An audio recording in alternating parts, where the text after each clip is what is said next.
কইলাম বাড়িতে এসে খাইতে গেলে আবার কামের দেরি হইব, সন্ধ্যা হয়ে যাবো কাম করতে করতে। আচ্ছা ঠিক আছে, আমি নিয়ে আসুমনি, চিন্তা করো না। দেরি করো না কইলাম। আর আমি কিন্তু দুপুরবেলা তাড়াতাড়ি চলে আসবো, রান্না বান্নাটা ঠিকঠাক মতো কইরা রাখো। ঠিক আছে চলো। আব্বা এতক্ষণ ধরে চেষ্টা করতেছো, তারপর আগুন জ্বলতেছে না। লাকড়িটা কি ভেজা নাকি? তুই যেই হারে চোখের পানি নাকের পানি ছাড়তাছস, তাতে লাকড়ি এমনি ভিজা যাইব। সমান অধিকার দিতে গিয়া এখন তো মনে হইতেছে চোখে দেখার অধিকারই হারাই ফেলামো বাপ্পু লাই। তাই তো দেখতেছি। আবার জ্বলছে জ্বলছে জ্বলছে, ধাক্কা দাও লাকড়িটা। জোরে ধাক্কা দাও।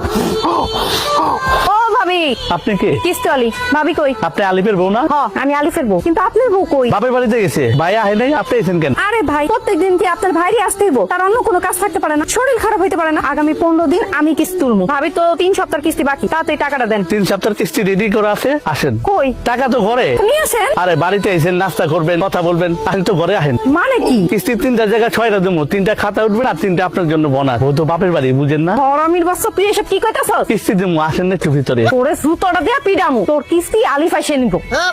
6 কিস্তি একলাগে দিতাম কিন্তু। কিরে রান্নার খবর কি? রান্না হইছে? ভাত হইছে? সব ভাত তো হইছে, তবে ছোট্ট একটা সমস্যা হয়ে গেছে। সমস্যা কি? বুঝছি। করছস নাকি? তুই তো সব ভাত ফেলাই দিছস। এখন আমি তোর মাল লেগে কেমনে ভাত নিয়ে যাবো? তাহলে তো দুপুরের মধ্যে খাবার নিয়ে যেতে কইছে। এ আব্বা, আমি তোমার একমাত্র পোলা। ভাতের মার গালতে গিয়ে আমার হাতটা পুড়ে গেছে, সেটা নিয়ে তোমার কোনো চিন্তা নাই। তুমি আসো, মার লেগে কেমনে ভাত লয়ে যাবে সেই চিন্তা লইয়া। তোর মার ভাত যদি আমি সময় মতো না নিয়ে যাই, তুই জানোস আমার খবর করে দিব। বউয়ের শাসন কি জিনিস, বউয়ের যন্ত্রণা কি জিনিস, তুই কি বুঝবি? এমন কইরা কইতাছো মনে হইতাছে তোমার একারই বউ আছে। আমার বউ নাই, আমি তারে কেমনে খাবার দিব সেটা কও। এটা বুদ্ধি দাও। এক কাম কর, উঠা মাটির থেকে সব ভাত উঠে ধুয়ে ফেলা। এই ভাতি ওকে খাওয়াবো, আমরা পরে রান্না করে খাবো। ঠিক আছে। তরকারি অবস্থা কি তোর? দেই তরকারি রান্না শেষের পথে, লবণটা দেখো তো। দেই লবণ হইছে। করছস কি? কিসে? লবণই তো দেশ নাই। কি কও? লবণ দিছি তো, খারাপ আবার দিতাছি। দে এবার দেখো তো। দেখি ভাই নাই তো, আরো দে। এবার দেখো, ফুসকেন সব হারাইয়া ফলাইছো। তুমি তো একই চামচের থেকে বারবার লবণ সাইকা দেখতেছো। লবণটা হইবটা কেমনে? এখান থেকে দেখো, পাতিল থেকে দেখো। দেখো ঠিক আছে। ইয়াল্লাহ, এত লবণ দেয় মানুষ? তুমি নিজেই তো আমার লবণ দিতে কইলা, তাহলে এখন কি করুম? পানি দে, বাইন্ডাম।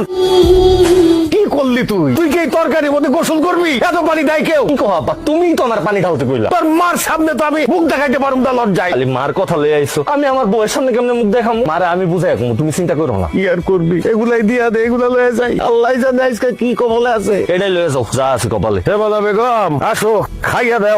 আসো। এই বিকাল বাজে 4টা, তুমি এত করে খাও না? একটু দেরি হয়ে গেল, কি করুম কও? খাও। কামাক গেছেন আমার? মোরে কামাক গায় নাই, একটু ঠিক মতো কাম করতে হইব। আমার কাম আমি বুঝুম। আর দুইয়া তুমি আমার সাথে খায় নাও। না কে খাইতে হইব? তুমি প্লেটে খাও আর আমি বাটিতে খাইতেছি। প্রথম রান্না করছি তো, এর লিগে একটু বড় সুস্বাদু হইছে।